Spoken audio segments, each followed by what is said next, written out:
Hi and welcome to today's episode, which is all about making a super fast midweek dinner of a hot and sour stir fry.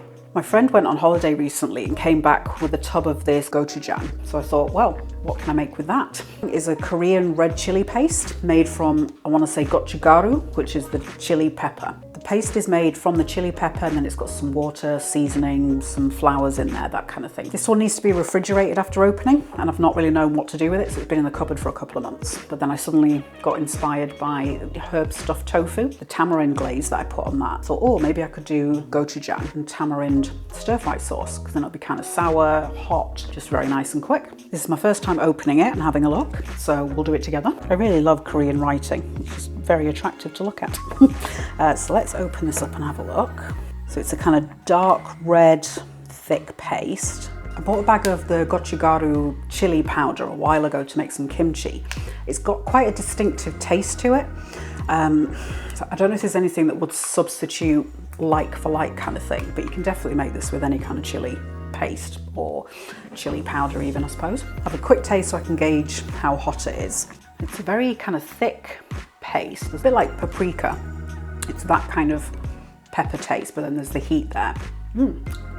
That's going to work really well. Found these in the supermarket, Dopsu no chicken pieces. Not tried this brand before, so I thought, well, I'll stick them in the stir fry, see what they're like. For stir fries, I like frying off whatever meat substitute I'm using separately.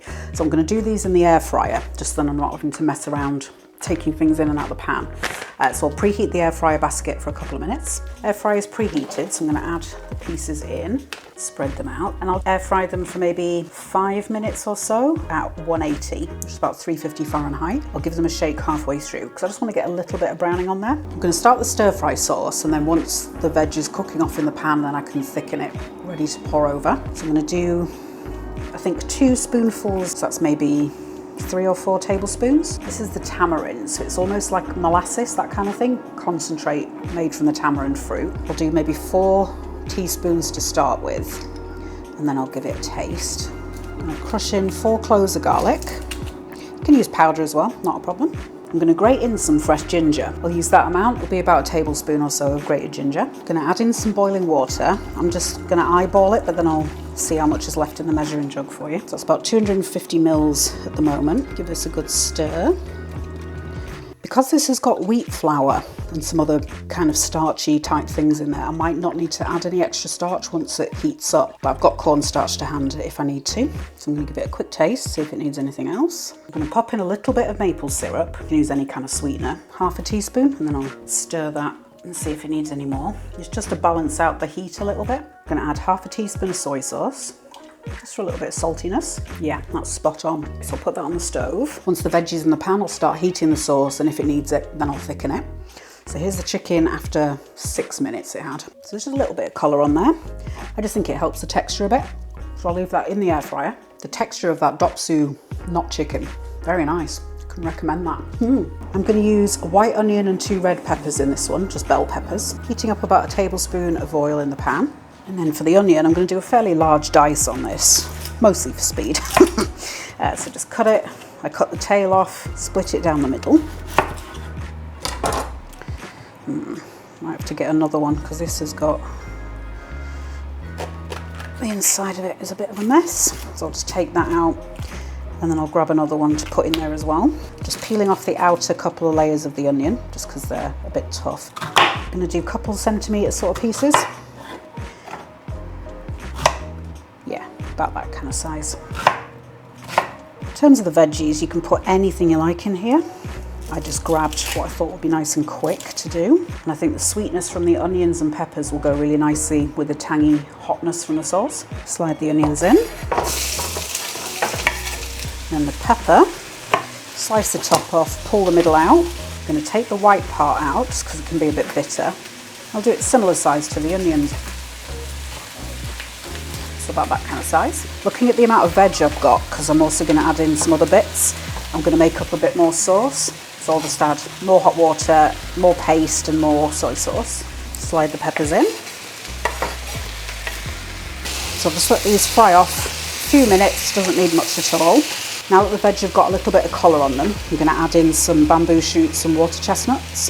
I think it was 225 gram tins of each. The sauce is still very liquid, so I'm going to make up a cornstarch slurry. So I've got maybe 2 tablespoons or so of cold water, and I'll add in 2 tablespoons of cornstarch.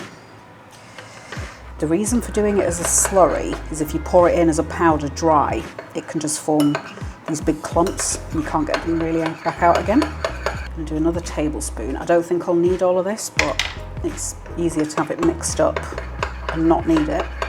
So just get it into one moving liquid like that, so it's slightly kind of single cream kind of consistency.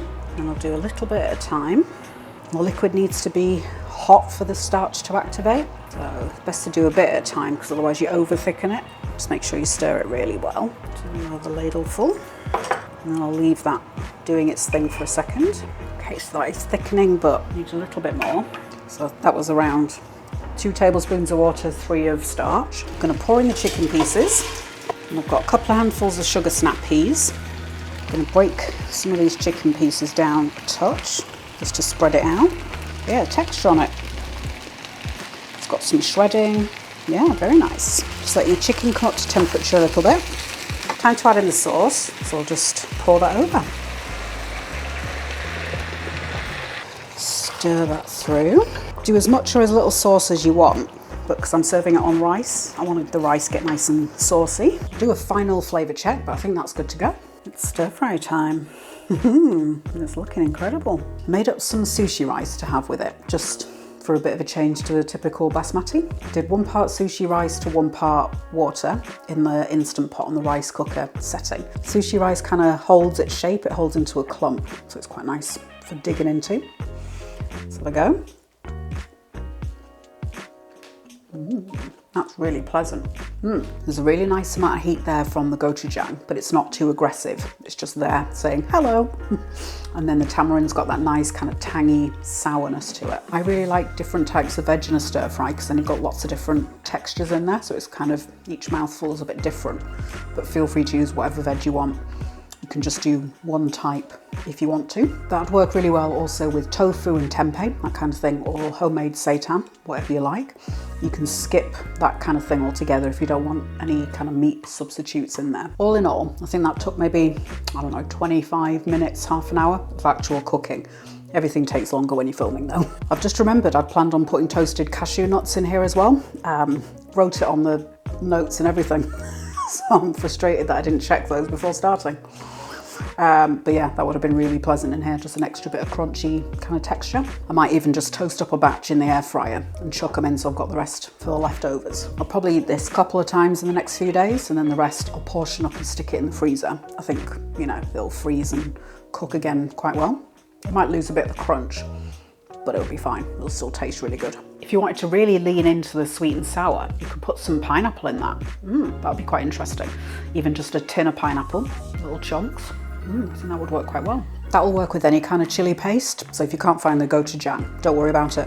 You could use like a Thai red chili paste, even a green one, I suppose that would work. The tomato and chili dip that I made a while ago, I think that would work really well in there actually.